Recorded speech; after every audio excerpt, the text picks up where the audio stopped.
وقل رب زدني علما.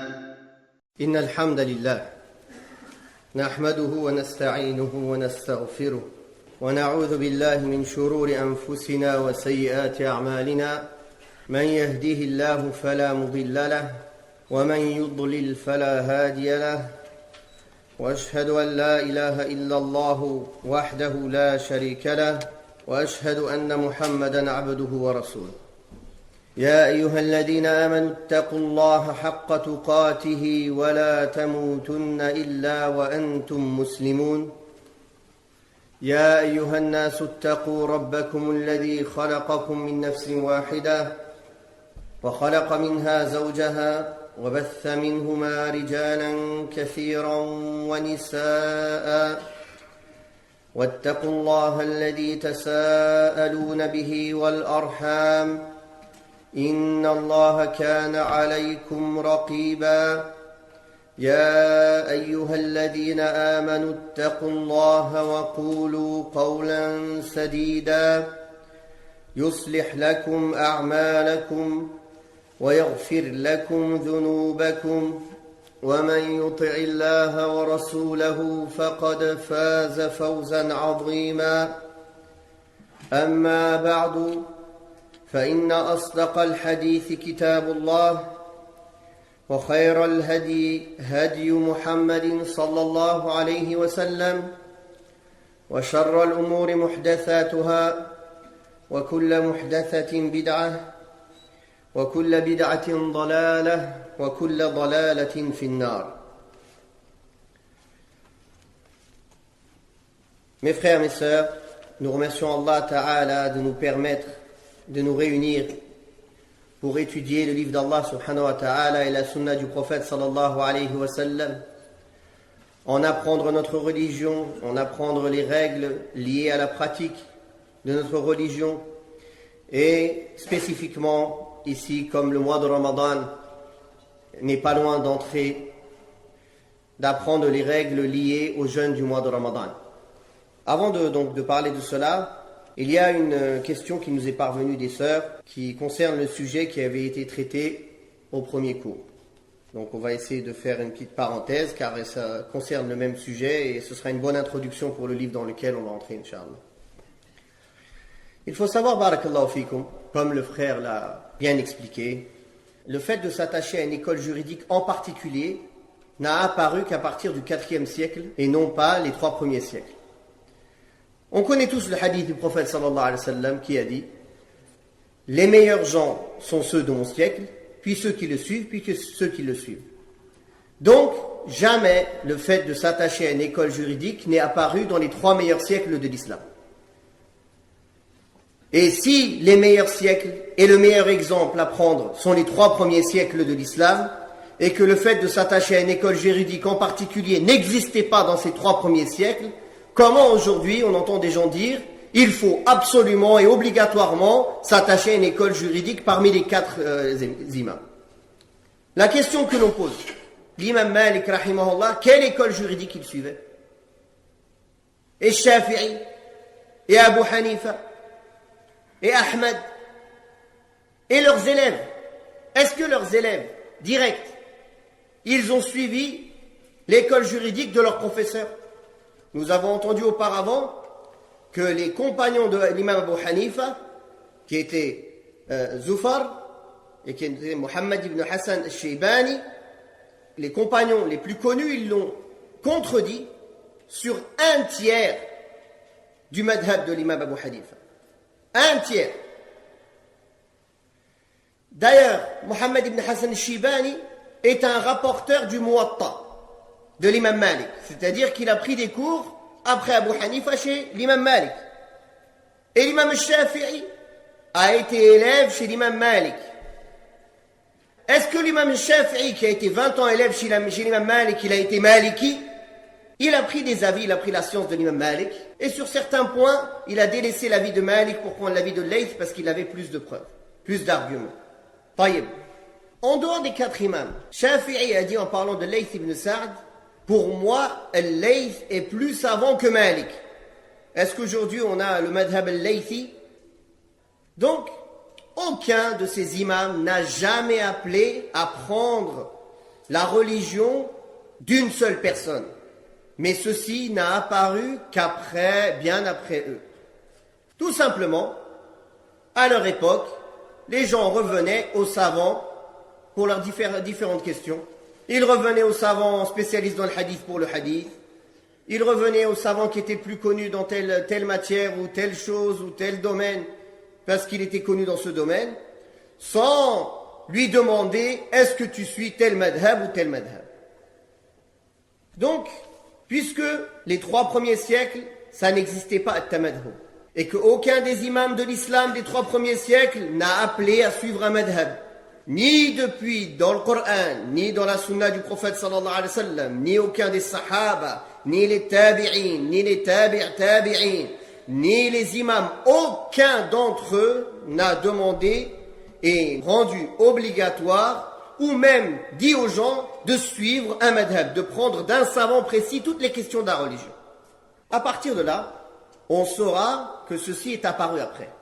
Les savants de l'islam ne blâment pas le fait qu'une personne, elle apprenne par exemple la religion sur une école juridique particulière parce que le savant ou bien les savants qui sont autour de lui dans l'endroit où il est, les savants de la sunna, enseignent certains livres d'une école juridique en particulier. Ça, il n'y a pas de mal. Qu'il ait appris par exemple certains fondements sur une école juridique, et puis après cela qu'il s'est évolué dans cette école juridique, puis après il s'ouvre à accepter les avis des savants qui sont contradictoires à cette école si ces avis ont des preuves plus solides, ou bien si un avis dans l'école juridique a des preuves qui ne sont pas assez solides. Et chacun de ces imams a essayé de toujours trouver la vérité, mais ils se sont trompés sur pas mal de sujets. Comme par exemple l'imam Ahmad ibn Hanbal. Voyez le fait de jeûner le jour du doute. Et on va voir dans les hadiths l'interdiction de cela. L'imam Malik, il disait que c'était détestable de jeûner les 6 jours de Shawwal.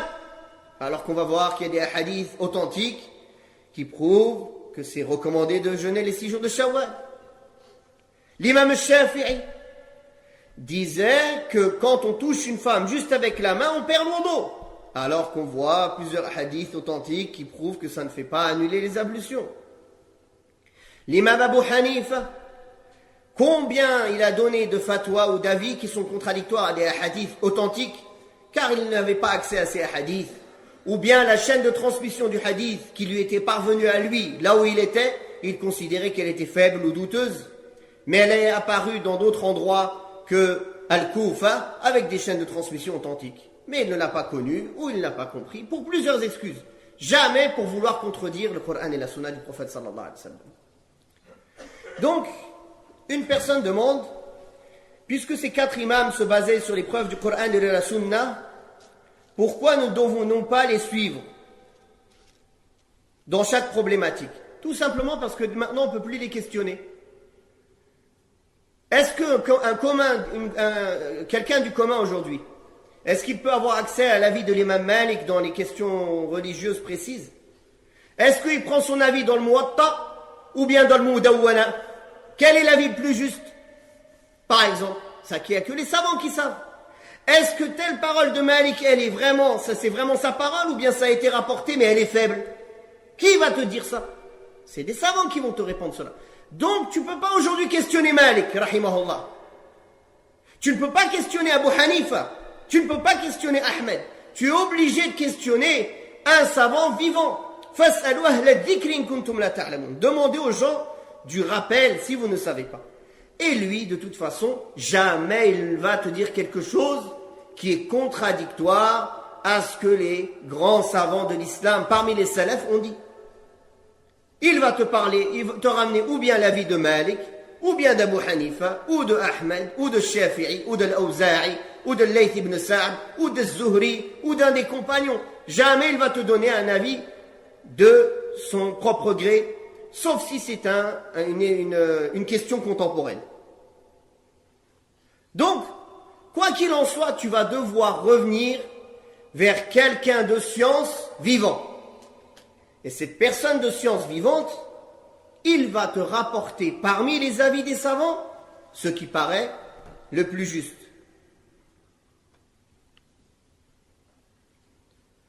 Ce qui paraît le plus juste. car il est apte à faire cela. On ne dit pas aussi que certains savants contemporains sont plus savants que Malik ou Abu Hanifa ou Al-Shafi'i. Non, car ces savants, ils ont commencé de zéro. Ils ont tout construit, ils ont facilité le travail. Mais les savants qui sont venus après eux, ils n'ont pas commencé à zéro. Ils ont démarré de là où eux, ils se sont arrêtés. Et ils ont rajouté, et ils ont rajouté. Chaque savant qui est venu, il a profité du travail des savants qui étaient auparavant, et il a rajouté sa pierre à l'édifice. Ce qui fait que ceux qui sont venus à la fin, ils ont en leur possession le travail des premiers et des derniers jusqu'à aujourd'hui. Ce qui permet de faire le choix plus facilement.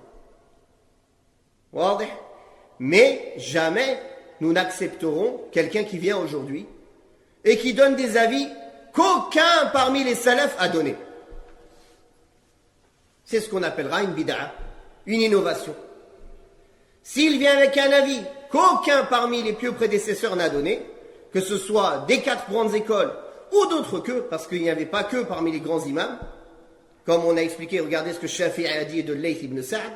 Pourtant, qui connaît Layth ibn Sa'd? Personne. Donc, on n'acceptera pas sa parole. Barakallahu fikum. Une autre question. Est-ce qu'il est obligatoire de regarder les avis de tout le monde, même de certains savants qui sont, par exemple, pas sur la sunna? Non.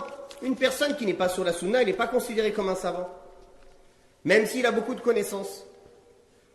Quand on dit l'avis des savants, les divergences des savants, on ne considère pas Ahl al-Bid'a, les gens de l'innovation parmi les savants. Pour considérer quelqu'un comme un savant, il doit lier entre deux points de vue. Qu'il soit parmi les adeptes de la sunna et qu'il ait une science conséquente et qu'il soit capable de traiter les sujets dont il parle. Si un des deux points vient à manquer, il n'est pas considéré comme un savant dans la matière. On ne l'écoute pas, sa parole elle est multipliée par 0. Donc, il n'est pas permis, au contraire, d'aller écouter tout le monde. Alors dans ce cas-là, on va aller écouter Al-Murji'a, Al-Khawarij, Al-Takfiriyin, je ne sais qui, et après on va choisir entre tout ça. Qui a les outils pour choisir? Alors que le prophète sallallahu alayhi wa sallam nous a mis en garde d'écouter les égareurs, les imams de l'égarement, et que tous les pieds prédécesseurs, ils nous ont mis en garde contre cela. Donc on écoute exclusivement les savants de la sunna. Après, s'ils divergent entre eux, si on a la capacité de choisir entre leurs avis ce qui est plus proche du dalil, on le prend. Sinon, on prendra l'avis du savant que l'on considère plus savant dans le domaine, où on a plus confiance en sa connaissance dans ce domaine, tout simplement. Et Allah Ta'ala, il ne nous a pas chargé plus que cela, walhamdulillah. Donc la chose, elle est simple, Inch'Allah. Concernant l'explication du livre Bulugh al-Maram. Donc c'est un livre qui ramène des hadiths, qui réunit les hadiths de l'ahkam. Les hadiths qui sont liés aux ahkam, c'est-à-dire aux règles religieuses qui sont liées à la pratique. Quand on dit hadith al-ahkam, cela met de côté les hadiths qui sont liés à la croyance. Et cela met de côté les hadiths qui sont liés aussi au raqa'iq, à ce qui concerne la purification de l'âme ou l'éducation de l'âme ou tout ce qui est les vertus et les rappels. Donc cela parle exclusivement des règles religieuses. Les règles religieuses dans les adorations, les règles religieuses dans la vente et l'achat et dans les relations sociales, les règles religieuses liées aussi aux relations même internationales ou entre les pays, ou le djihad, ou etc. Tout ça, c'est traité dans les livres de fiqh. Donc, comme vous voyez, le mois de Ramadan est proche d'entrer, Inch'Allah, la semaine prochaine. Donc, on commence par le chapitre du jeûne. Le jeûne, dans la langue arabe, cela désigne simplement l'abstention. C'est-à-dire l'origine du mot siyam, ça veut dire s'abstenir. Et la preuve de cela, comme dans le Coran al-Karim, quand Maryam, elle a dit « J'ai voué au miséricordieux un vœu de silence, un jeûne, une abstention, je ne parlerai donc aujourd'hui à aucun être humain. » Donc là, elle a utilisé le mot « sawm », le jeûne. Mais quel est ce jeûne, cette abstention? C'est le jeûne de la parole.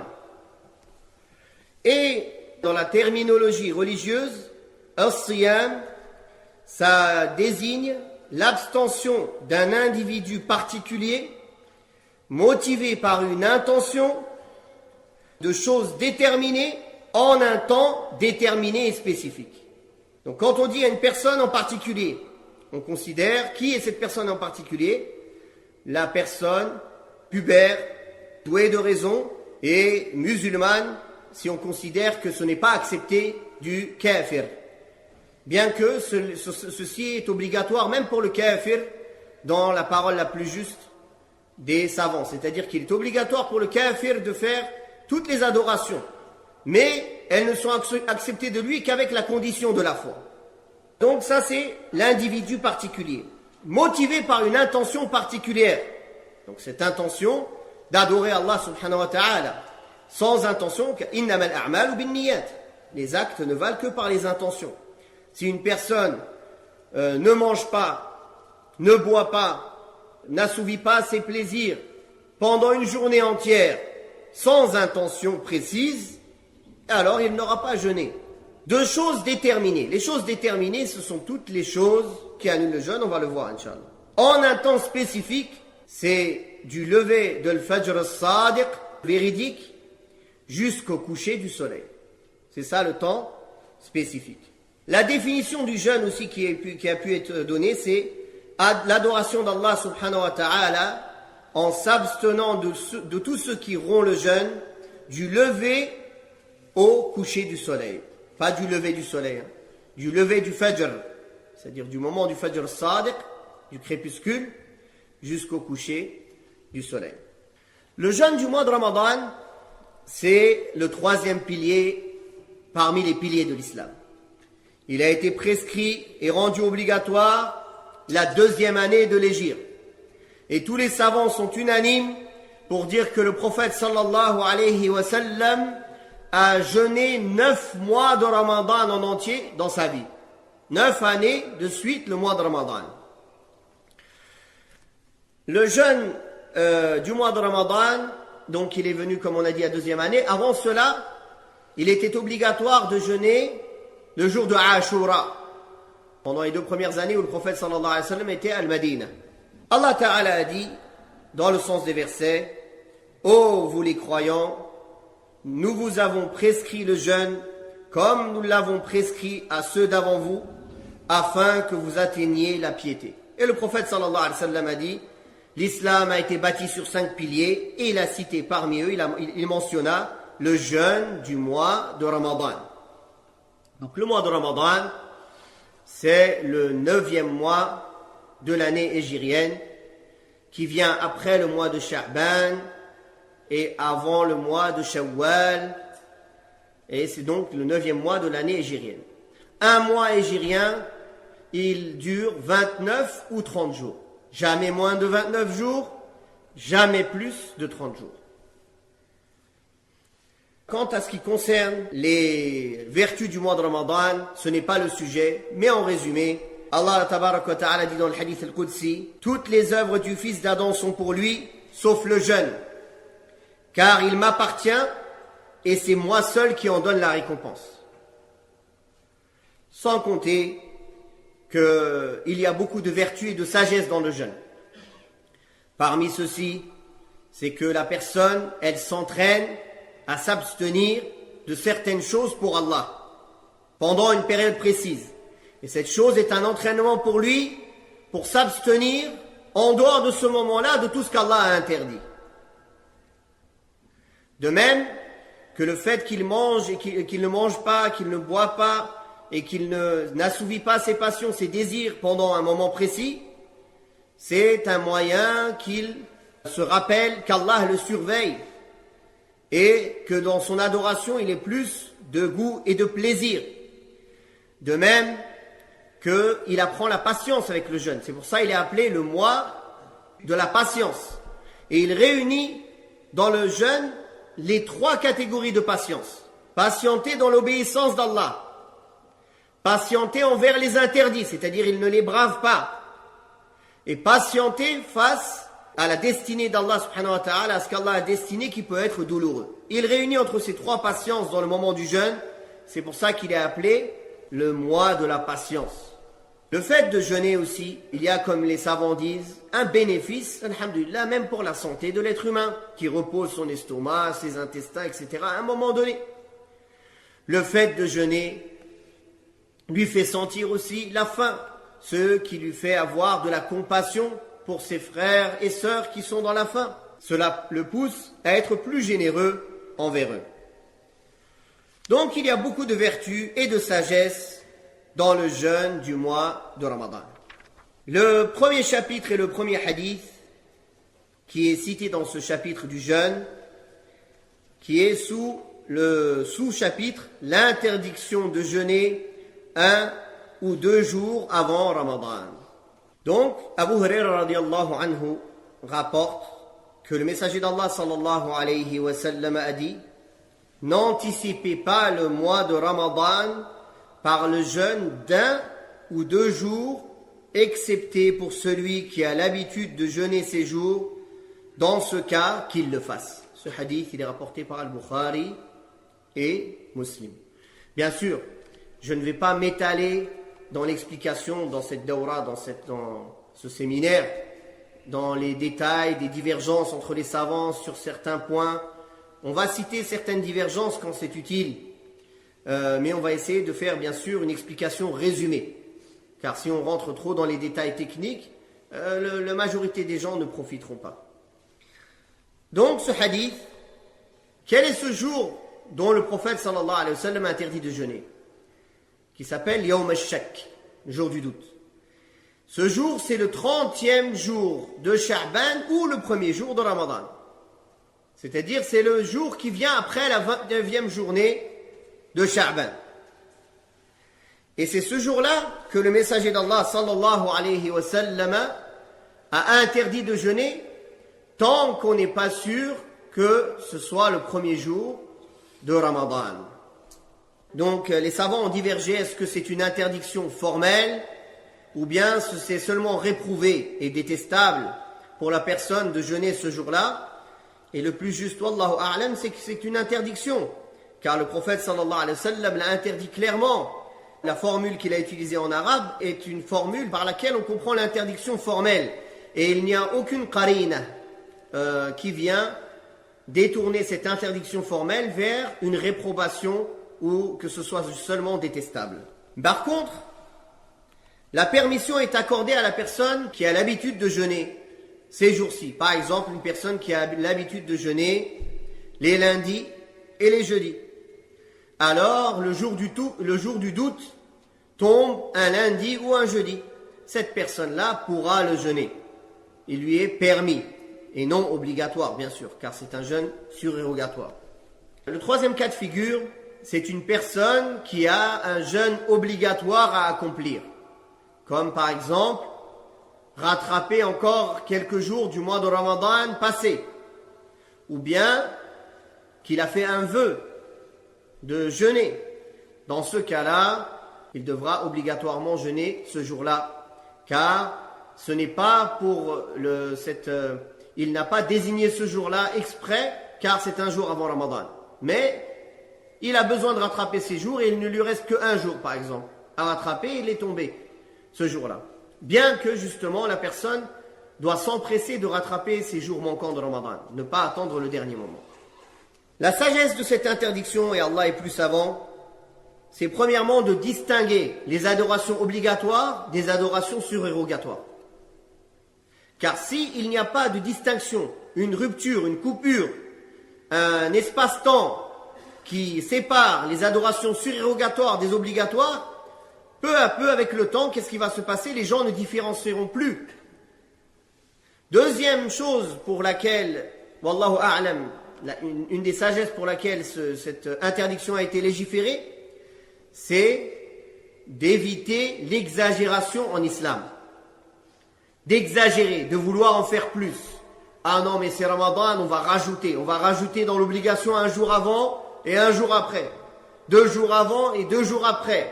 On va rajouter, au lieu de jeûner jusqu'au coucher du soleil, non, on va jeûner jusqu'à que la première étoile apparaisse dans le ciel.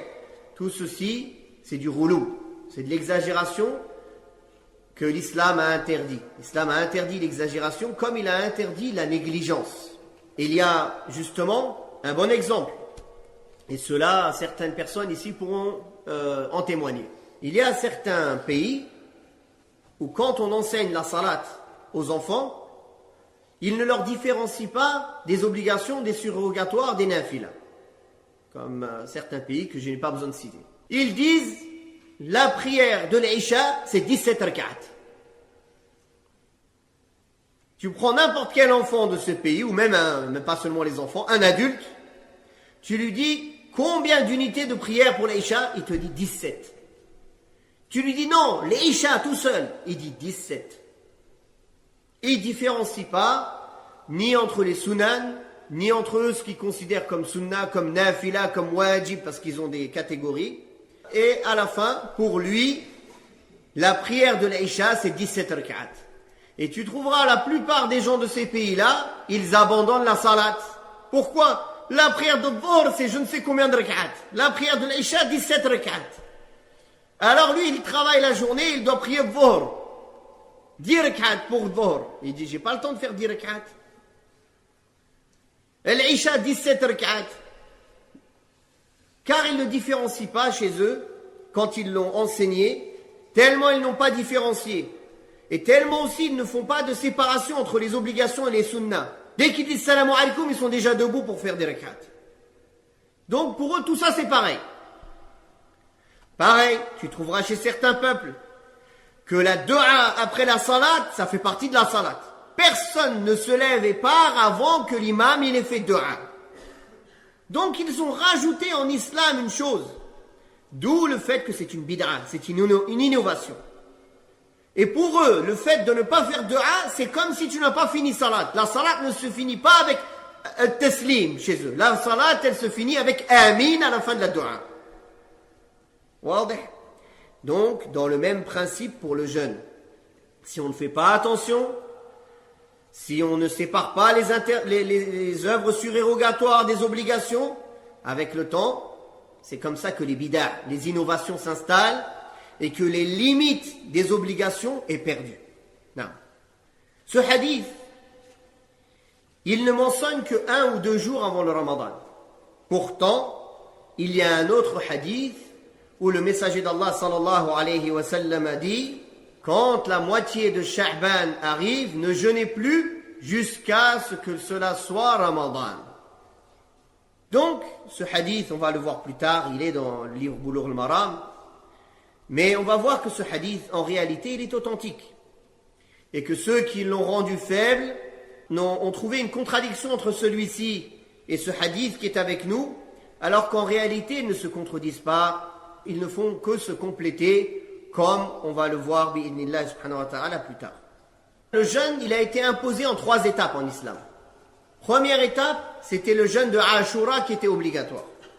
Deuxième étape, la personne avait le choix entre jeûner les jours de Ramadan ou bien nourrir un pauvre à la place. Troisième étape, c'est l'obligation absolue de jeûner pour tous ceux qui sont capables de jeûner. Et garder le statut de la deuxième étape pour des gens précis, spécifiques, comme les personnes âgées, les gens qui ont une maladie incurable, comme on va voir plus tard la femme enceinte, la femme qui allaite. Donc la divergence des savants sur cela. Est-ce que la femme enceinte et la femme qui allaite est comme la personne qui a une maladie incurable ou le vieillard qui va nourrir à la place des jours qu'elle n'a pas jeûné, ou bien elle est considérée comme le malade qui devra rattraper les jours qu'elle n'a pas jeûné. Et on va voir que la fatwa de Abdullah ibn Abbas et de Abdullah ibn Omar, c'est qu'elle nourrira comme la personne âgée qui n'est pas capable de jeûner. Non. Selon Ammar ibn Yasir, radiyallahu anhuma, celui qui jeûne le jour de doute aura désobéi à Abul Qasim, sallallahu alayhi wa sallam. Ce hadith, il est authentique. Donc, ici Ammar ibn Yasir, donc qui est un sahabi, fils de sahabi, radiyallahu anhuma, dont sa mère, Sumayya, est la première martyre en islam. Il rapporte cela il dit, celui qui fait cela aura désobéi à Abu al-Qasim.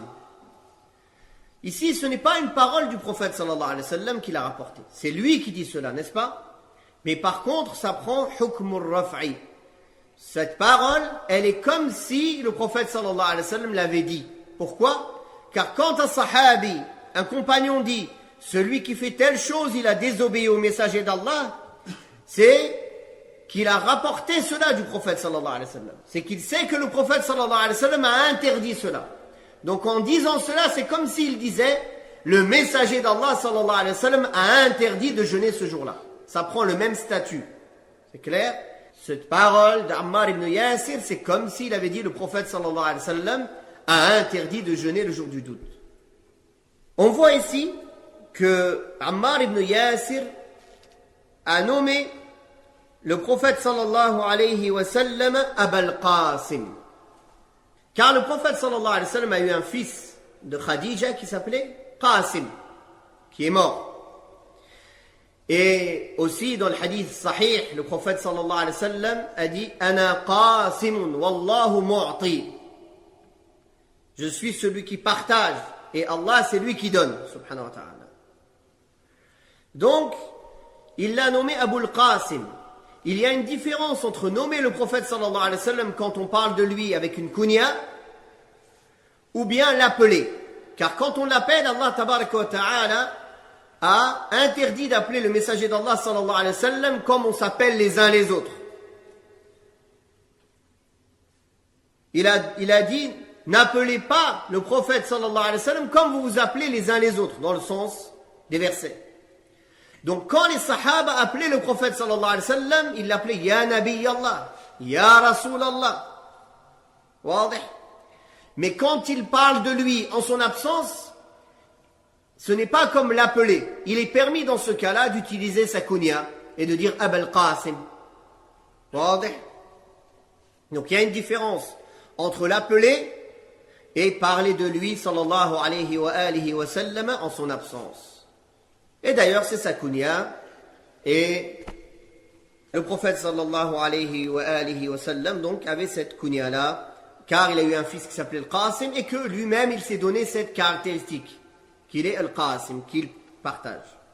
Ce hadith, il vient appuyer le hadith qui était avant de l'interdiction de jeûner le jour du doute, qu'il s'agit donc du lendemain de la nuit du 30e jour ou bien du lendemain de la nuit de la 30e nuit de Sha'ban, tant qu'on n'est pas sûr que c'est le mois de Ramadan. Et Allah Ta'ala nous a ordonné d'obéir au prophète sallallahu alayhi wa sallam, car Allah Ta'ala a dit, ce que le messager vous donne, prenez-le, et ce qu'il vous a interdit, abstenez-vous-en. Ce hadith, il vient aussi appuyer une règle religieuse importante.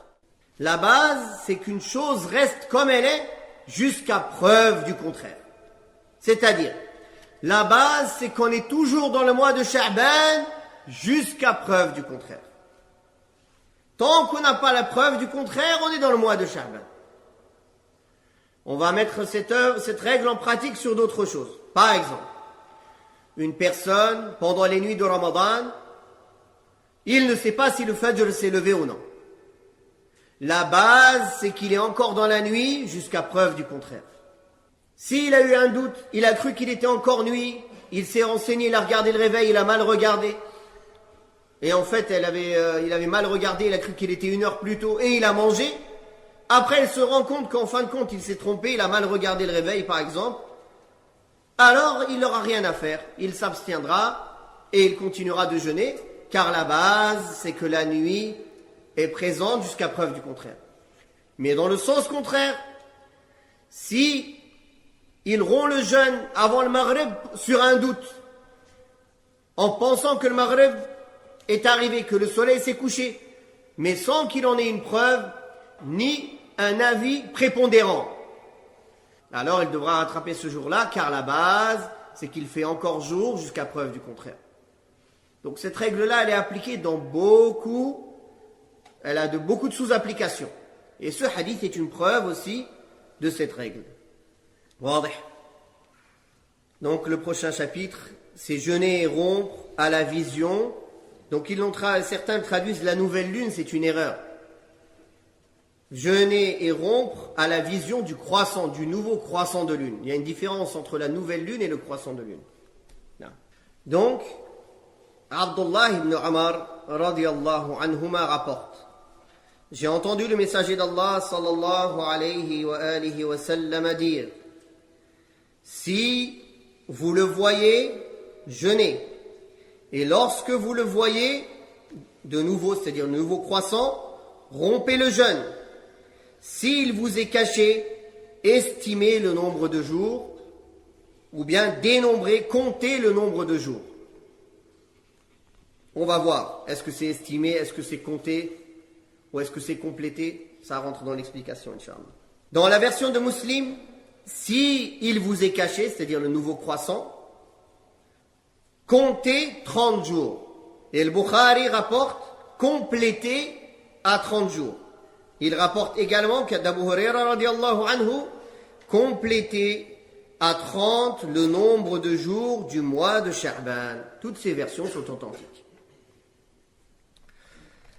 Ce hadith, c'est un hadith essentiel concernant la connaissance de l'entrée du mois de Ramadan. Car le prophète sallallahu alayhi wa sallam a dit quand vous le voyez. Donc il a attaché l'entrée du mois à la vision et non pas à la présence du croissant de lune. Il peut être présent, existant, mais tant qu'il n'est pas vu, il n'a pas ordonné de jeûner. À la différence de la salat, Allah Ta'ala n'a pas ordonné, ni son prophète sallallahu alayhi wa sallam, la vision, mais à la présence des signes. Et au moment de l'entrée de l'heure, on prie. Il n'est pas lié à la vision, à la différence du jeûne. Et c'est pour cela que les savants ont accepté de traduire les signes distinctifs des horaires de salat par des calculs et qu'ils l'ont refusé pour l'entrée du mois de Ramadan. Car pour l'un, la vision n'est pas une condition et pour l'autre, la vision est une condition. Donc ceux qui disent pourquoi on accepte les calculs pour la salat et on n'accepte pas les calculs pour l'entrée du mois de Ramadan sont en réalité des grands ignorants des hadiths et des paroles des savants et des salafs, comme on va l'expliquer Inch'Allah en détail. Car le prophète sallallahu alayhi wa sallam a dit Soumu li ru'yatihi wa aftiru li ru'yatihi. Jeûnez quand vous voyez le nouveau croissant. C'est-à-dire à la cause de la vue, dès que vous le voyez. Alors que pour la salat, il n'a pas attaché cela à la vision, mais au moment. Comme Allah tabaraka wa ta'ala dit Aqimis salata liduluki shamsi ila ghasaqil layl. Accomplis la salat au moment du lever du soleil jusqu'à l'obscursion, que la nuit s'obscurcit, dans le sens des versets. Donc, on voit qu'il a cité ici des moments et non pas la vision. Et même dans les hadiths qui expliquent les horaires de salat, il n'a pas ordonné de voir précisément un signe, mais que le moment, être sûr que le moment est entré. Voilà pourquoi il y a une différence énorme entre le fait d'utiliser les calculs pour l'entrée du mois de Ramadan et les horaires de salat.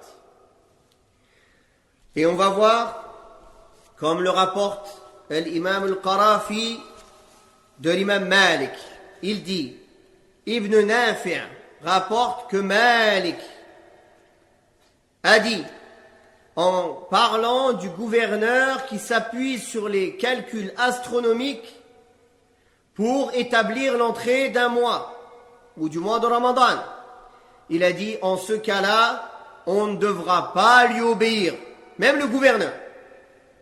Et on ne le suivra pas.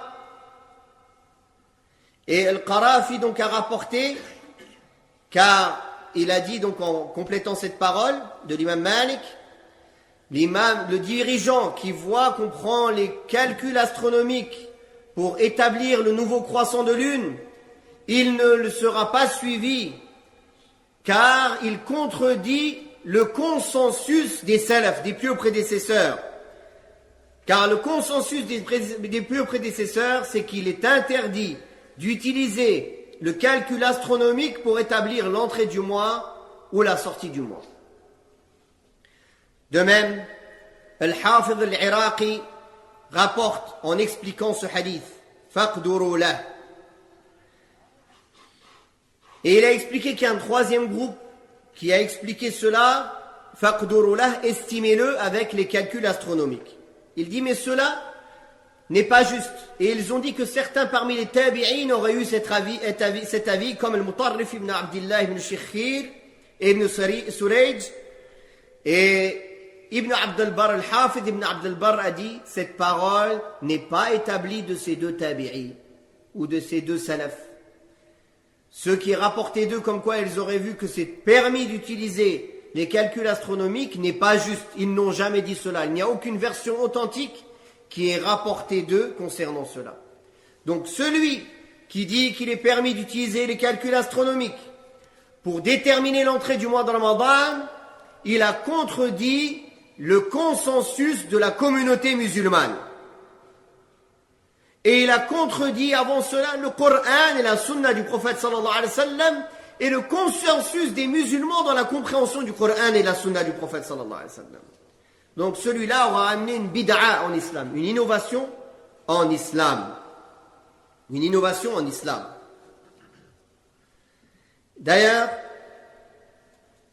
l'imam al-Baghawi, dans Sharh al-Sunnah, quand il a expliqué la parole du prophète sallallahu alayhi wa sallam, فَإِنْ غُمَّ عَلَيْكُمْ فَاقْدُرُوا لَهُ, quand, si il vous est caché le nouveau croissant, alors comptez-le, ou bien estimez-le, ou bien diminuez-le. On va voir les explications. Il dit فَاقْدُرُوا لَهُ, il dit bima'na, il dit ceci est dans le sens comptez-le, dénombrez-le à 30 jours. Comme Allah tabaraka wa ta'ala dit فَقَدَرْنَا فَنِعْمَ الْقَادِرُونَ. Et dans le sens, ça a été déterminé ainsi. C'est-à-dire, c'est déterminé à 30 jours. Et non pas dans le sens qu'il faut l'estimer avec les calculs astronomiques. Puis il a dit, en parlant de ceux qui disent qu'il est permis de prendre les calculs astronomiques, il a rejeté cela et il a dit, la majorité ou bien le groupe de tous les savants disent qu'il n'est pas permis ni de jeûner, ni de rompre le jeûne, sauf avec la vision du nouveau croissant de lune, ou bien de terminer le mois à 30 jours. Donc, les gens aujourd'hui qui veulent réformer l'islam, ou bien déformer plutôt l'islam, et ramener des innovations peu à peu en islam, pour obliger les musulmans à suivre les calculs astronomiques pour l'entrée et la fin du mois, ils veulent en cela qu'on désobéisse à Allah Ta'ala et à son messager et qu'on commence à établir une bid'a en islam, une innovation en islam. C'est pour cela que même dans un pays musulman, si le gouverneur oblige les gens à suivre le calcul astronomique, l'imam Malik a dit on ne lui obéit pas. On ne lui obéit pas en cela, car il n'y a pas d'obéissance à une créature dans la désobéissance du Créateur, subhanahu wa ta'ala. Même si on ne se soulève pas contre lui, on n'appelle pas à la révolte, mais on ne lui obéit pas. On ne lui obéit pas. Non. Après avoir vu cela, alors on voit clairement que l'obligation de jeûner le mois de Ramadan est effective si le nouveau croissant de lune est observé. Et l'obligation de rompre le jeûne est effective si la nouvelle lune du mois de Shawwal est observée. Ou bien le nouveau croissant de lune plutôt. D'ailleurs, c'est une bonne chose et il est nécessaire de répandre et de propager la nouvelle du début et de la fin du mois de la manière la plus rapide pour que les musulmans puissent prendre leurs dispositions et se préparer au jeûne ou bien se préparer à la rupture du jeûne. Donc on a vu que le jeûne et la rupture du jeûne sont liés à l'observation du nouveau croissant de lune. Ainsi, on ne jeûne et on ne rompt le jeûne qu'à l'observation du nouveau croissant de lune, à l'œil nu.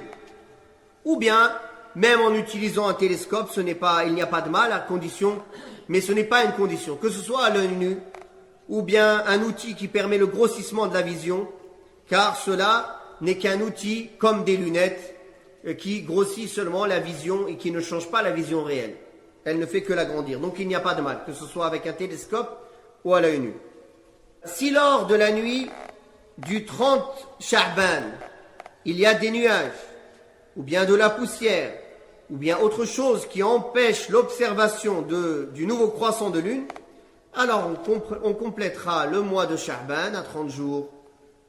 On complétera le mois de Sha'ban à 30 jours, comme le prophète sallallahu alayhi wa sallam l'a ordonné. Taïb. Quand le prophète sallallahu alayhi wa sallam dit « faqduru lah » ou bien « faqdiru lah », il y a eu plusieurs explications de ce mot « faqduru lah ». Certains, « faqdiru lah », ils l'ont compris dans le sens « rétrécissez-le », « diminuez-le ». Dans le sens, le mois de Sha'ban doit être diminué à 29 jours. Mais en vérité, quand on voit les autres versions qui disent de compléter le mois à 30, on comprend que ce n'est pas le sens voulu. Mais le sens est plutôt comptez-le et complétez-le à 30 jours. Comme cela a été déterminé par Allah subhanahu wa ta'ala. Wadih. Tous les autres hadiths viennent expliquer cela. Après cela, la divergence des savants est venue sur le fait que si le nouveau croissant de lune est observé en un lieu, est-ce qu'il est obligatoire à tout le monde de suivre cette vision-là, ou bien est-ce que chaque endroit différent, chaque lieu différent où la lune a des positionnements différents sera tenu de jeûner selon la situation géographique dans laquelle il se trouve? Les savants ont divergé en cela. C'est la majorité des savants, parmi eux Abu Hanifa et l'imam Ahmad et d'autres parmi les savants de la Sunna, voient que dès que n'importe quel musulman voit et témoigne du nouveau croissant de lune, alors il est obligatoire à tous ceux qui ont eu l'information sûre de cela de jeûner. Peu importe, du même pays, d'un pays étranger, à l'autre bout de la terre, à condition que l'information lui arrive. Et il y a un autre groupe de savants, comme l'imam Shafi'i et d'autres parmi les savants de la Sunna, qui disent que chaque région, mais ce n'est pas des régions comme nous on les connaît ici, ce n'est pas les régions par des pays, par exemple, délimitées par les limites du pays. Vous comprenez? C'est des régions géographiques, comme certains savants le précisent, qui sont de 2226 km de circonférence. C'est-à-dire, à l'endroit où la nouvelle lune est vue, pour eux, à 2226 km autour, nord, sud, est, ouest, tout le monde suit le même statut. Dès qu'on dépasse ces 2226 km, ça y est, c'est une autre région. En fait, c'est comme si c'était des régions de 2226 km de circonférence.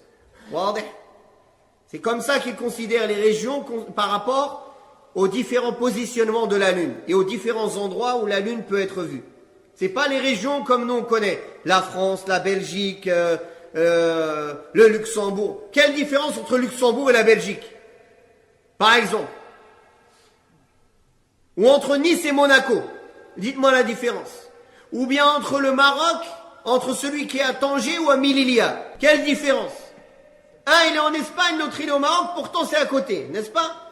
Donc on ne peut pas dire ça c'est une région, ça c'est une autre région. C'est la même région tout ça. Vous comprenez? Donc les régions qui sont voulues par les savants, elles ne sont pas délimitées par les cartes géographiques politiques. Mais c'est des régions liées aux différents positionnements de la Lune. Et les savants qui se sont penchés sur ce sujet, ils l'ont délimité avec ce nombre de kilométrages que je vous ai précisé. 2226 km à la ronde.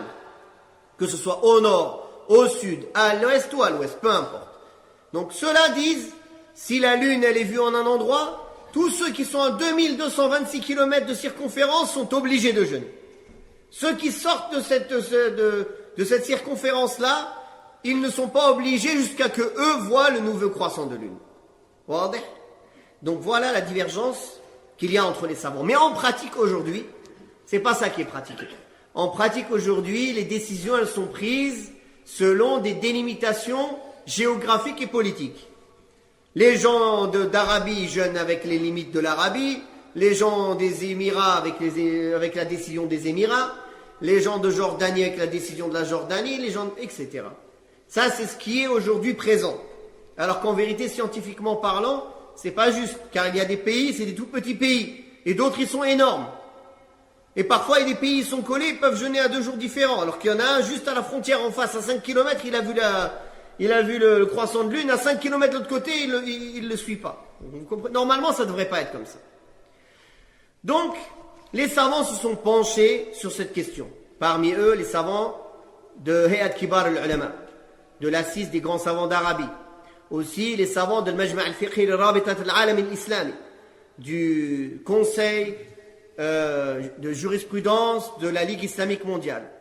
Et ils ont vu la situation des choses et vu la demande de certains que tous les musulmans devraient jeûner tous un même jour dans le monde entier et rompre le jeûne un même jour dans le monde entier, ils disent ceci n'est pas possible aujourd'hui. Et ce n'est pas ça qui va unir la communauté. Il y a des sujets plus importants sur lesquels on doit s'unir, comme la aqidah, le tawhid, le suivi de la sunna, le fait de ne pas faire du shirk. C'est plus important que de jeûner tous ensemble et rompre le jeûne ensemble. Et il a dit au temps des Sahaba, c'est arrivé que ceux qui étaient au Sham, ils n'ont pas jeûné en même temps que ceux qui étaient à Médine, et ça n'a pas posé de problème, c'est pas pour ça qu'ils étaient désunis ou divisés.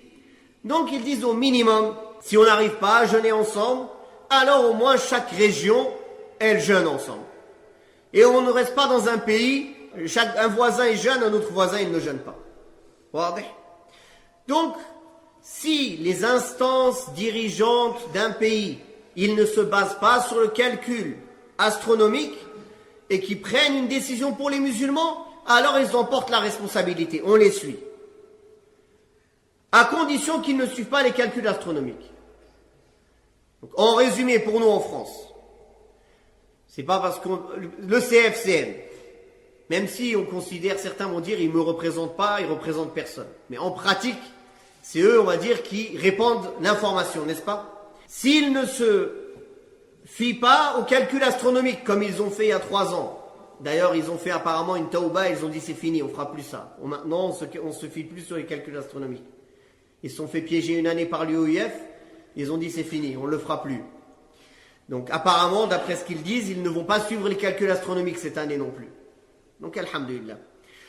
S'ils ne suivent pas les calculs astronomiques et qu'ils suivent la vision d'un pays musulman ou leur vision propre de France ou des pays avoisinants, à partir de là, on devra suivre leurs décisions pour être tous, Inch'Allah, en France, unis sur un jour de jeûne commun. Le seul moment où on ne les écoute pas, c'est s'ils font la même bêtise qu'il y a 2 ou 3 ans, quand ils diront à l'avance qu'on va suivre les calculs astronomiques. Voilà maintenant en pratique comment les savants ont considéré qu'on devait agir.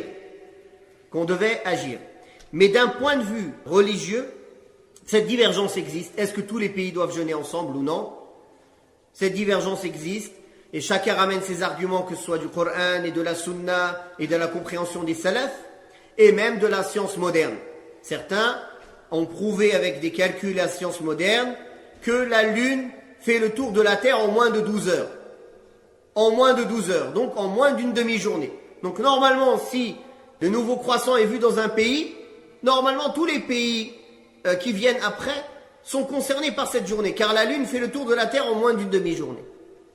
En moins d'une demi-journée. C'est pour ça que Cheikh Najmi, rahimahullah, était de l'avis que tous ceux qui viennent à l'ouest d'un pays qui a vu la nouvelle Lune, après lui, tous ceux qui viennent après lui, dans la même journée, jeûneront obligatoirement.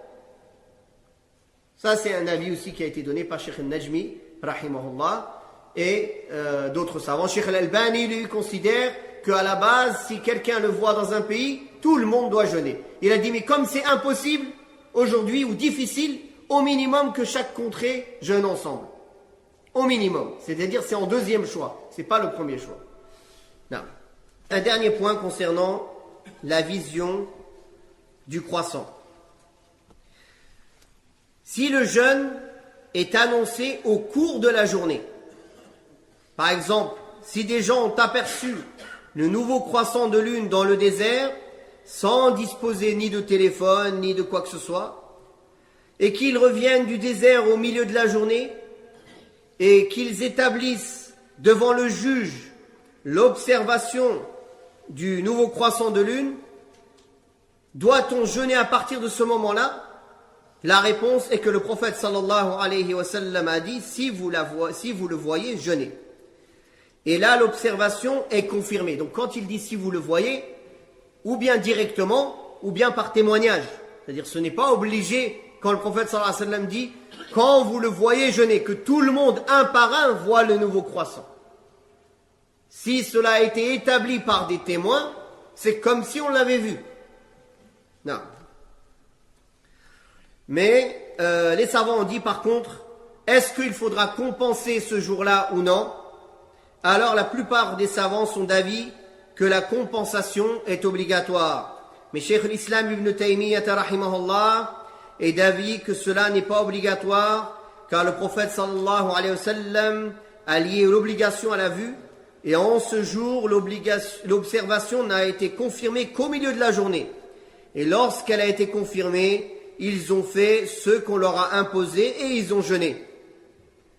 Et si l'individu fait ce qu'on lui a imposé, on ne le charge pas d'accomplir 2 fois la même adoration. Ensuite, il est connu que les conséquences des choses illicites s'annulent en raison de l'ignorance.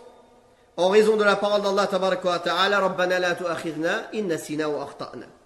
Donc ceci est l'avis de Cheikh l'Islam Ibn Taymiyyah, que la personne, il a fait ce qu'il était capable de faire. Il ne savait pas que c'était le jeûne. Quand il l'a su, il a jeûné. Donc il n'aura pas à compenser. Mais l'avis de la majorité des savants, c'est qu'il jeûnera ce jour-là, mais qu'il devra le compenser. Pourquoi? Car il n'avait pas l'intention en milieu de journée, avant le début de la journée, et qu'il n'a pas accompli un jeûne entier. Donc le jeûne ne peut pas être partagé. C'est une adoration complète.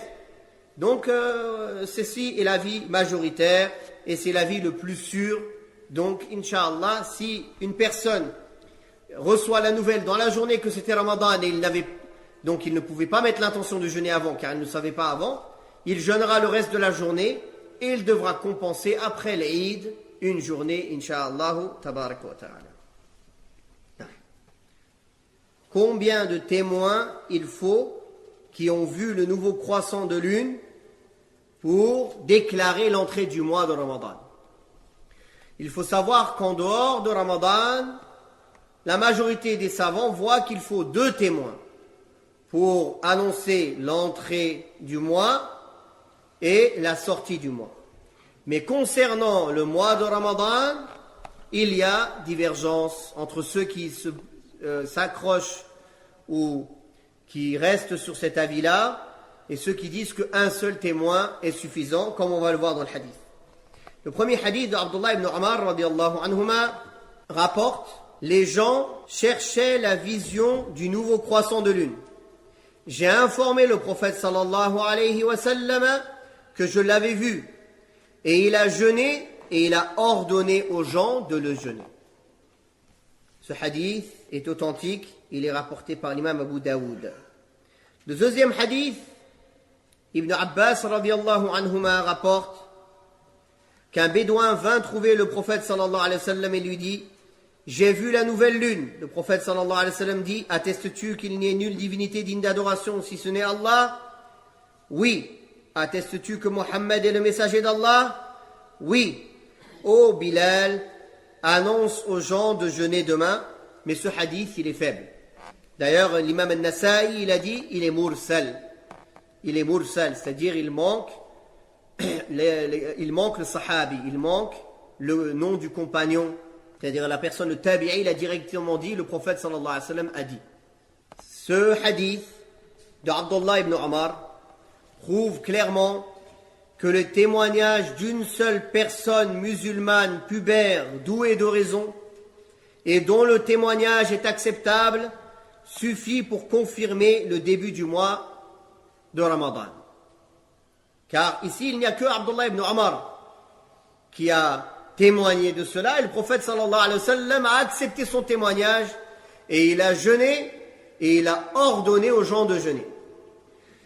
Concernant l'honorabilité de la personne qui témoigne, il faut savoir, barakallahu fikum, que la fiabilité et l'honorabilité du musulman, elle a des degrés.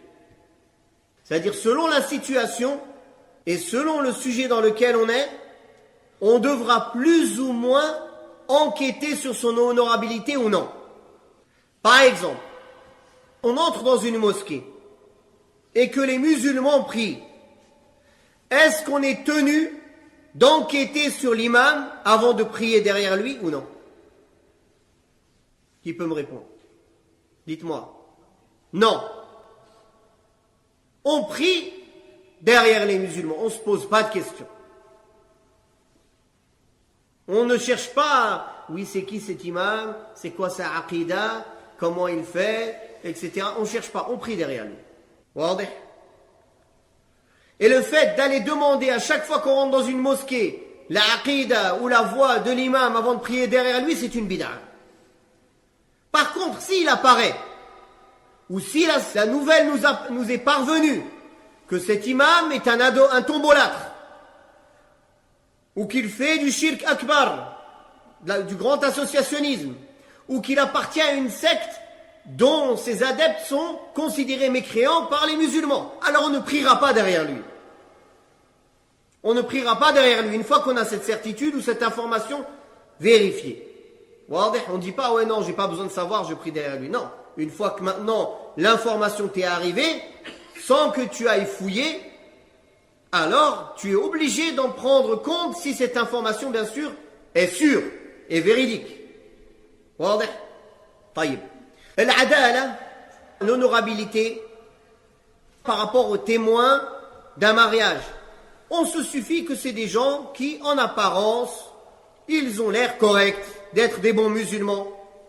Pour la nouvelle lune, les savants ont dit que si on voit que c'est un musulman qui a l'air correct, on accepte son témoignage sans trop chercher sur les détails de son honorabilité. Par contre, il y a certains sujets où il est demandé de chercher avant d'accepter, comme pour le hadith du prophète sallallahu alayhi wa sallam, comme pour le témoignage dans un jugement, comme pour prendre la science de quelqu'un. Alors là, on ne se dit pas, oh non, apparence il a l'air bien, et on va. Non, on doit chercher. Car maintenant, c'est ta religion. Tu vas apprendre ta religion. Tu vas bâtir sur cet apprentissage ton au-delà, ton capital. Tu ne peux pas te permettre de te baser sur du à peu près. Il faut que tu saches exactement s'il t'est permis ou si tu peux profiter de cette personne qui est en face pour te donner un enseignement. Donc, concernant l'honorabilité du musulman, selon la situation et selon le cas juridique, on devra plus ou moins rechercher en profondeur ou ne pas rechercher concernant sa fiabilité et son honorabilité. Ici, concernant le jeûne, on n'a pas à rechercher. Les savants ont dit que même si le deuxième hadith, qui est rapporté par Ibn Hibban, est daïf, mais son sens est juste. C'est-à-dire, on se suffit de quelqu'un de musulman, de correct, qui témoigne qu'il a vu le nouveau croissant de lune pour prendre son témoignage. Ici, on voit aussi dans ce hadith que le prophète sallallahu alayhi wa sallam a recommandé de scruter le ciel pour observer le nouveau croissant de lune. Donc, c'est une sunnah. Et d'ailleurs, Inch'Allah, tout le monde peut essayer de le faire. C'est une sunnah de sortir après le Maghrib et d'essayer de voir si on voit le nouveau croissant de lune. D'ailleurs, les dirigeants des musulmans doivent propager la nouvelle du jeûne ou de la rupture afin que chacun puisse accomplir ce qui lui est imposé. Et le commandement de jeûner appartient au gouverneur. Donc par exemple, si quelqu'un, un témoin l'a vu, il ne va pas, il commande à tout le monde, il donne l'ordre à tout le monde. J'ai vu le nouveau croissant de lune, allez, jeûnez tous. Que ce soit une institution ou une personne seule. Cette institution qui observe, ce n'est pas l'institution qui décide. Il y a une différence. Par exemple, dans les pays musulmans, il y a les observateurs et après il y a les bureaux des juges. Chaque observateur vient ramener son témoignage au juge. Et c'est les juges qui font une réunion et qui donnent la décision et qui ordonnent aux gens de jeûner ou non. Donc aujourd'hui, je donne un exemple. Un groupe de frères ici dans la mosquée, ils se sont dit, ça y est, tous les mois on va observer et on va dire aux gens, il y a la nouvelle lune, il n'y a pas la nouvelle lune. C'est pas comme ça que ça marche. Normalement, eux, ils observent, après ils donnent cela aux gens compétents qui représentent les musulmans et c'est eux qui prennent la décision après cela. C'est eux qui annoncent et non pas les observateurs.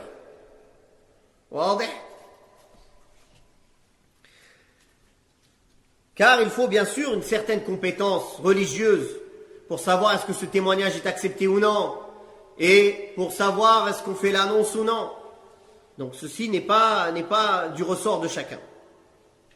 Comme ici Abdullah ibn Umar. Est-ce qu'il est venu, il a dit à tout le monde jeûner? Non, il est venu rapporter cela à qui? Au prophète sallallahu alayhi wa sallam qui est le gouverneur. Et le prophète sallallahu alayhi wa sallam a jeûné et il a ordonné les gens de jeûner. Donc on voit bien ici l'ordre, comment il s'est passé. Abdullah ibn Umar pourtant ce n'est pas un ignorant. Mais il n'a pas pris cette place car il ne lui incombe pas. Il est venu présenter cela au prophète sallallahu alayhi wa sallam et le prophète sallallahu alayhi wa sallam en tant que dirigeant des musulmans, c'est lui qui a donné cette décision et qui a mis en application ce témoignage.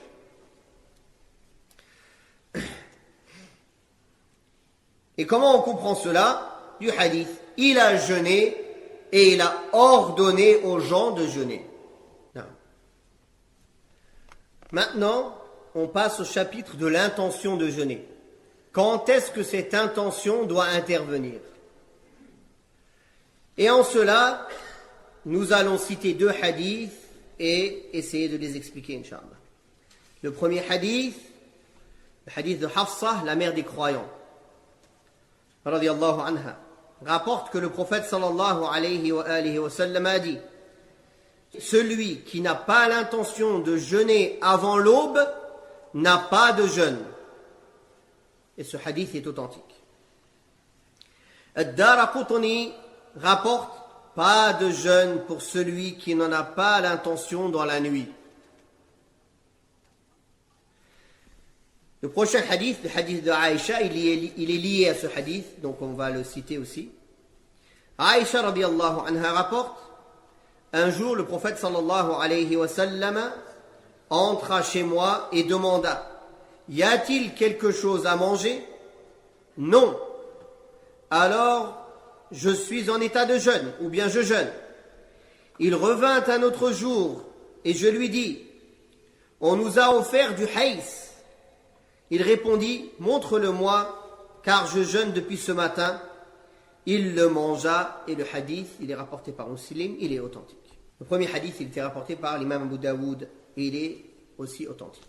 Donc, on voit dans ce hadith que, premièrement, le jeûne est une adoration à part entière, comme les autres adorations, et aucune adoration n'est juste, ou bien acceptée, ou bien même valable, sans une intention. Et dans chaque adoration, l'intention est préalable au début de l'action. L'intention devance l'action. Car quand on entre dans l'action, dans l'acte, il faut que l'intention soit présente. Sauf certains cas précis dont on va parler. Exceptions, certaines exceptions. Mais en général, l'intention devance l'entrée et la mise en pratique d'une action. Donc, le hadith du prophète sallallahu alayhi wa sallam qui est bien connu, de Omar ibn Khattab, les actes ne valent que par les intentions, et chacun ne sera rétribué que selon ce qu'il a voulu accomplir. Maintenant, concernant le lieu de l'intention. Le lieu de l'intention, c'est le cœur. La formulation de l'intention, elle se passe dans le cœur et non pas avec la langue. D'ailleurs, les savants sont unanimes que celui qui formule une intention avec la langue et qu'il n'a pas formulé avec son cœur, alors c'est invalide. Et la parole la plus juste, c'est que formuler l'intention avec la langue est une bid'a, est une innovation. Car la place de l'intention est le cœur. Donc celui qui se dit demain je vais jeûner, il s'est dit dans son cœur que le lendemain il va jeûner, après le Maghrib par exemple, ou après l'Isha, ou à n'importe quel moment de la nuit, que ce soit à partir du Maghrib jusqu'à le Fajr, jusqu'à avant le Fajr, n'importe quel moment de la nuit, alors son intention sera acceptée et valable. Bien sûr, après le coucher du soleil, après le Maghrib. Naam, après le Maghrib. Avant le Maghrib, ce n'est pas valable, car on n'est pas dans la nuit. Et le prophète sallallahu alayhi wa sallam a parlé de la nuit, celui qui n'a pas l'intention de jeûner avant l'aube, ou bien pas de jeûne pour celui qui n'en a pas l'intention dans la nuit. Les savants donc n'ont pas divergé sur cette obligation-là concernant le jeûne obligatoire. Tout jeûne obligatoire, le jeûne du mois de Ramadan, un jeûne d'expiation, un jeûne pour rattraper un jour obligatoire, un jeûne pour un vœu pieux. Tous ces jeûnes-là, il est formellement obligatoire d'avoir eu l'intention de jeûner dans la nuit. Si la personne a l'intention après l'aube, ce ne sera pas valable. Concernant le jeûne surérogatoire, le jeûne du jeudi, du lundi, un jeûne comme ça que la personne a envie de jeûner pour Allah, le jeûne de Arafat, le jeûne de Ashura, car il était obligatoire, maintenant il n'est plus obligatoire, il est resté recommandé. Ou un autre jour de jeûne, ou pendant les 9 premiers jours de Dhul Hijjah, du mois de Dhul Hijjah. Alors pour le jeûne surérogatoire, les savants ont divergé en 3 avis. Le premier avis est qu'il a le même statut que le jeûne obligatoire. Il faudra obligatoirement avoir l'intention dans la nuit, sinon le jeûne ne sera pas valable. Peu importe quel jeûne surérogatoire que ce soit. Un jeûne surérogatoire absolu ou un jeûne surérogatoire déterminé, comme par exemple Arafat ou bien le jour de Ashura ou etc. Ça c'est le premier avis. Et ils ont expliqué le hadith de Aïcha radiyallahu anha où le prophète sallallahu alayhi wa sallam lui a dit « Est-ce que tu as quelque chose ?» Elle a dit « Non. » Alors je suis en état de jeûne. Il y a d'autres versions authentiques qui sont rapportées où le prophète sallallahu alayhi wa sallam il a dit est-ce qu'il y a quelque chose, c'est-à-dire il voulait rompre le jeûne, il était déjà en état de jeûne. Et il l'aurait rompu au cas où il y avait quelque chose à manger. Donc il n'a pas commencé le jeûne à ce moment-là, il était déjà en état de jeûne. Donc voilà comment ils l'ont expliqué. Et d'ailleurs, il y a d'autres versions qui disent le jeûneur qui jeûne un jeûne surérogatoire est le chef de lui-même. S'il veut, il continue son jeûne, et s'il veut, il peut le rompre. Bien qu'il est recommandé de ne pas arrêter un jeûne même surérogatoire, mais ce n'est pas obligatoire. La preuve, c'est ce hadith de Aïcha, quand le prophète sallallahu alayhi wa sallam est rentré la 2e fois, et qu'il lui avait donné en cadeau du haïs, qui est un mélange de dattes sèches, de fromage cuit et de beurre rance. Quand il en a eu, il a décidé de ne pas jeûner, de manger, de changer d'intention, de rompre son jeûne. Ça, c'est le premier avis. Le deuxième avis, ils disent pour les jeûnes spécifiques ou bien déterminés, il faut une intention dans la nuit. Alors que pour le jeûne absolu, qui ne sont pas déterminés, comme le jour de Ashura ou Arafat, c'est ça un jeûne déterminé, alors on peut mettre l'intention dans la journée. Il différencie dans les jeûnes surérogatoires entre un jour déterminé, comme Ashura, comme Arafat, et un jour non déterminé, qui est n'importe quel jour qu'il a envie de jeûner, comme ça, absolument. Ils disent pour un jour absolu, il peut mettre l'intention dans la journée, à condition qu'il n'ait fait aucun acte annulant le jeûne depuis le lever de l'aube. Par contre, pour un jeûne déterminé, il lui faudra obligatoirement avoir l'intention dans la nuit. Le troisième avis, c'est de différencier entre l'obligation et le surrogatoire en général. Ils ont dit pour tout jeûne obligatoire, il faut obligatoirement l'intention dans la nuit. Alors que pour tout jeûne surrogatoire, qu'il soit un jeûne d'un jour déterminé ou le jeûne d'un jour absolu, alors il lui sera permis de mettre l'intention en pleine journée à condition qu'il n'ait fait aucun acte rompant le jeûne au cours de cette journée, à partir du lever de l'aube. Ce troisième avis, Wallahu a'lam, a l'air plus juste. Pourquoi ? L'explication que le premier groupe a donnée sur ce hadith aurait pu être juste.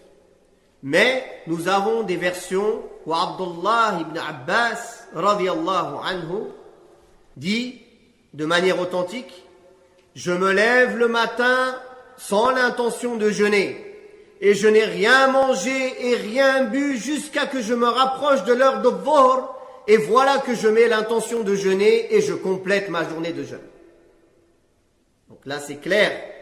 De même qu'il est rapporté de Darda que Abu Darda faisait cela, que le matin il ne mangeait pas, il ne buvait pas, et puis il arrivait en journée, il dit il y a quelque chose, il dit non, il dit bon maintenant je commence à jeûner alors.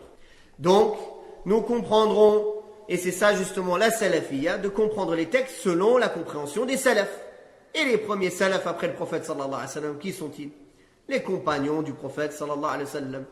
Donc les compagnons Abdullah ibn Abbas et Abu Darda ont compris du prophète sallallahu alayhi wa sallam que les jeûnes surérogatoires pouvaient être jeûnés même si on mettait l'intention au cours de la journée. Donc on considère que ceci est la meilleure compréhension de ce hadith, wallahu a'lam. De même que le jeûne doit être spécifié, c'est-à-dire on doit avoir l'intention. Est-ce que c'est un jeûne obligatoire ou surrogatoire? Est-ce que c'est le jeûne d'un jour de Ramadan ou un autre jeûne? C'est pas seulement l'intention générale de jeûner. Ça doit être spécifié, précis. Comme pour la salat. Quand on se lève pour salat al-dhuhr, on met pas l'intention seule, par exemple, je vais prier, comme ça. Dans le cœur, on doit avoir l'intention de faire salat al-dhuhr, la prière de al-dhuhr.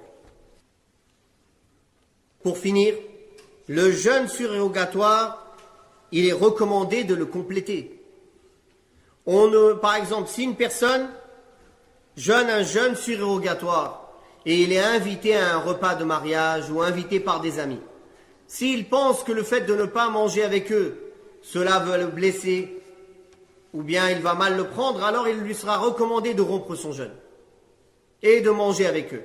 Si par contre il pense que cela ne lui fera aucun mal, qu'il ne se vexe pas, alors il invoque Allah pour lui. Comme le prophète sallallahu alayhi wa sallam a dit, que celui qui jeûne, si on l'invite à manger, alors qu'il fasse falyusalli alayhi, c'est-à-dire il invoque Allah pour lui. Il invoque Allah subhanahu wa ta'ala pour lui, et il continuera son jeûne sans aucun souci, incha'Allah subhanahu wa ta'ala. On va s'arrêter là. Est-ce qu'il y a un éclaircissement, incha'Allah, concernant ce qu'on vient de voir? Le frère demande si on craint qu'ils le prennent mal, qu'on ne mange pas avec lui. Est-ce qu'on doit leur dire qu'on jeûne ou le garder secret? Si le fait de leur dire non désolé je jeûne, il ne va pas le prendre mal, il va te laisser jeûner, tu peux lui énoncer pour pouvoir finir ton jeûne. Par contre, si tu penses qu'en lui disant il risque quand même de se vexer, c'est pas la peine de lui dire. Tu romps ton jeûne et tu dis rien à personne, tu laisses ça entre toi et Allah subhanahu wa ta'ala. Si tu vas rompre, c'est pas la peine de dire je jeûnais mais maintenant j'ai décidé de rompre. Non, wallahu a'lam. Le frère demande, et j'ai oublié de citer d'ailleurs, donc il a posé une bonne question. Pour le jeûne du mois de Ramadan, est-ce que l'intention doit être renouvelée chaque nuit de Ramadan, ou bien avoir l'intention de jeûner tout le mois de Ramadan au début du mois est suffisant pour tout le mois de Ramadan? Les savants ont divergé sur cela. Certains ont dit que la première intention est suffisante car les jours se suivent. Il n'y a pas de rupture entre les jours de Ramadan. Donc, le fait que les jours se suivent, la première intention est suffisante.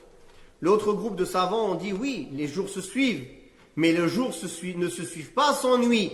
Et dans la nuit, la personne, elle rompt le jeûne. Donc, à partir de là, il faudra qu'il renouvelle l'intention chaque nuit. Wallahu a'lam, le deuxième avis a l'air plus sûr au moins, plus sûr, sans savoir quel est le plus correct, il y a beaucoup de divergences, mais ce qui est plus sûr, c'est de mettre l'intention chaque nuit, Inch'Allah. Il faut savoir qu'il est suffisant de se lever pour faire sahur, par exemple, pour que ce soit considéré comme une intention. La personne, s'il se dit je vais faire demain matin, à la fin de la nuit ou cette nuit à la fin de la nuit je vais manger, même s'il ne se lève pas pour manger, car il n'a pas eu le temps, ce sera considéré comme une intention. C'est suffisant. Donc on ne le sent pas, mais en vérité, chaque nuit de Ramadan, la personne, elle remet l'intention. Non. Wallahu a'lam. Je vais essayer de te répondre, Inch'Allah. Le frère demande si on jeûne un lundi ou un jeudi et qu'on est invité à manger. Et on ne veut pas lui dire qu'on jeûne car on a peur de l'ostentation. Qu'est-ce qu'on fait? Est-ce qu'on rompt ou non? Alors, je vais te répondre ce qu'a dit le Fudayl. Agir pour les gens, c'est du shirk. Et délaisser un acte pour les gens, c'est de l'ostentation. Ni il ne faut faire un acte pour les gens, ni le délaisser par peur des gens. Donc tu jeûnes. Si le fait d'annoncer un acte surérogatoire en public, c'est clair qu'il est préférable de le cacher. Et les salafs, les pieux prédécesseurs, faisaient tout pour cacher leurs actes surérogatoires et ne pas les montrer. Mais si ça va te pousser à avoir des waswas jusqu'au point de faire attention à ce que les gens y pensent, alors là, Shaitan, il t'a eu. Il ne faut pas penser à ce que les gens y pensent. Toi, tu penses à est-ce que tu as peur que toi, tu sois touché par son regard ou non?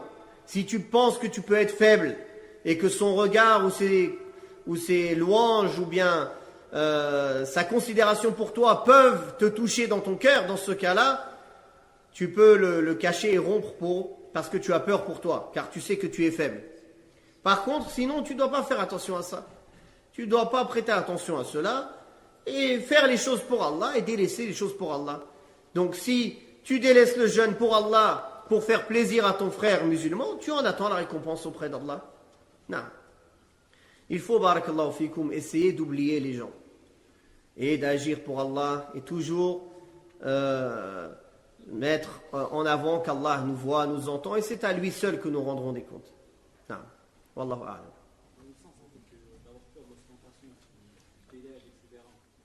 On a peur de l'ostentation, mais il ne faut pas que ce soit la cause de délaisser des actes. Par exemple, il y a des gens, je vais pas faire ça parce que les gens ils vont dire que je le fais. Je vais pas faire tel bien parce que les gens ils vont me voir. À la fin, Shaitan il l'a eu, il ne fait aucun bien. Donc là, il a fait de l'ostentation, car il a délaissé un acte pour les gens et pas pour Allah. Autant faire un acte pour les gens, c'est haram. Autant délaisser un acte pour les gens, c'est haram. Non. Le frère a dit, pour le hilal, on peut essayer de le regarder. Si l'un d'entre nous le voit, qu'est-ce qu'il fait?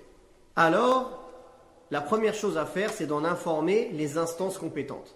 Voilà ce que tu fais. Est-ce que tu jeûnes ou tu ne jeûnes pas? Il y a divergence. Certains disent, si quelqu'un voit le hilal de ses yeux, il devra jeûner mais en cachette. Si les musulmans ne l'ont pas annoncé, le gouverneur ou le dirigeant des musulmans ou ceux qui représentent les musulmans pour les pays non musulmans, alors il jeûnera mais en cachette, il ne le montre pas. D'autres savants disent non, sa vision à lui n'est pas effective tant qu'elle n'est pas considérée comme une vision légiférée et légale tant que le gouverneur ne l'a pas annoncé. Et le prophète sallallahu alayhi wa sallam a dit, le jeûne est le jour dans lequel les gens jeûnent et la rupture est au moment où les gens rompent. Donc, il ne prendra pas en considération sa vision, car sa vision en vérité n'est pas complète, c'est-à-dire qu'elle n'a pas le statut légal d'avoir vu le nouveau croissant de lune tant qu'elle n'est pas annoncée par le gouverneur. Wallahu a'lam. On va s'arrêter là, Inch'Allah. Wallahu ta'ala a'lam. Wa sallallahu ala Muhammad wa ala alihi wa sahbihi wa sallam. Walhamdulillahi rabbil alamin. وقل رب زدني علما